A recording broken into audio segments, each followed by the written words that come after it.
Good morning, Executive Committee. What is it? Today is May 4. It's a Monday. We're off on the start of another brand new day and a brand new week. I just want to share just a brief word from the Word with you. I have my Bible open to First Chronicles chapter 12. One of the reasons why I love reading through the Bible is that it takes me places that I don't know if I would normally have just gone. I mean, how many of us just pick up the Bible and say, I think I'm going to read First Chronicles, but I read it because I journey every year. In chapter 12, there's a verse that's an absolute gem.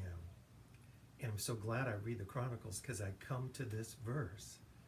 Every time I read First Chronicles, I come to this verse. It's First Chronicles chapter 12, and it's verse 32. Because I believe there's an application for us here today. So the Chronicles, there's just lots of list of families. There's lots of list of individual names. Some of them are very even hard to pronounce. But I want you to notice what it says here in verse 32. It says, "And the sons of Issachar, who had an understanding of the times to know what Israel ought to do." I just love this description of the people of Issachar, because there's two characteristics about them. They were a people who studied the times, and then they knew what to do.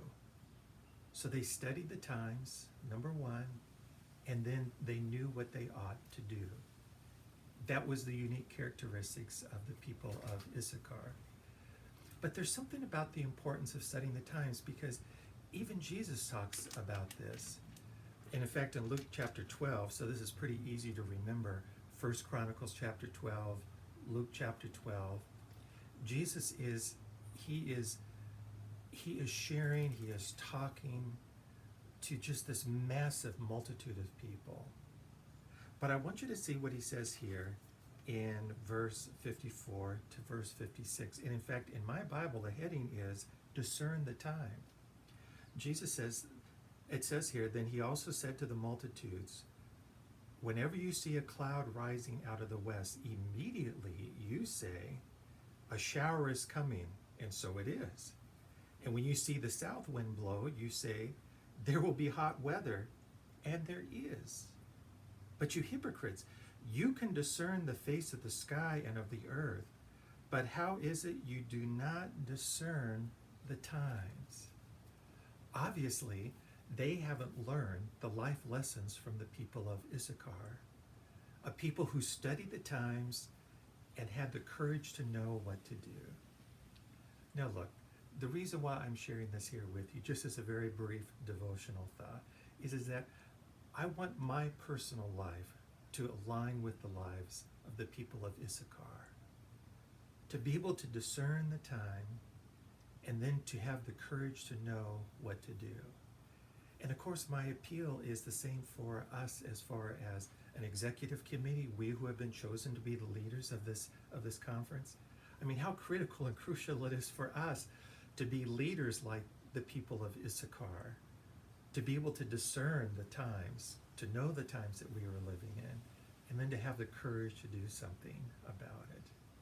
So look, I'm not going to be able to expound beyond that here this morning, but I just wanted to share that message with you. First Chronicles chapter 12, Luke chapter 12, Jesus talks about the importance of us to be able to discern the times.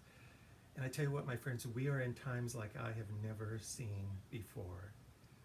And what a wonderful opportunity it is for us to make sure that we are wide awake, we're fully aware, we're fully engaged, we're discerning the times, and then trusting that God is going to help us to have the courage to know what to do as we navigate through this time period of history that's going to take us even closer and closer to the second coming of Jesus.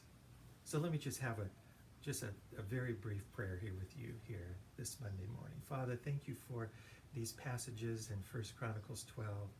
Thank you what Jesus had to share in Luke chapter 12. How utterly important it is for us to be able to make sure that we're studying and we're looking and we're recognizing the signs that are out in our world today. And then to have just the courage to be willing to do something about that. And that is certainly a heart preparation in our own lives, but to make sure that there's preparation in the lives of our families, and of course, the lives of our Ohana here in Hawaii. So I just pray that you'll go with us, you'll guide us, direct us, encourage us, and bless us here today, our churches, our schools, our pastors, our teachers, all of our Ohana, those who are engaged in our medical field and our medical work, Kathy at Castle, Jeff at Kaiser. We're just so grateful that we can know you and serve you. And may we choose to be a person and a people like Issachar today. In Jesus' name I pray. Amen. All right, listen, just God be with you. I'm praying for you. Let's just make sure that we journey together and we journey with Jesus. God bless.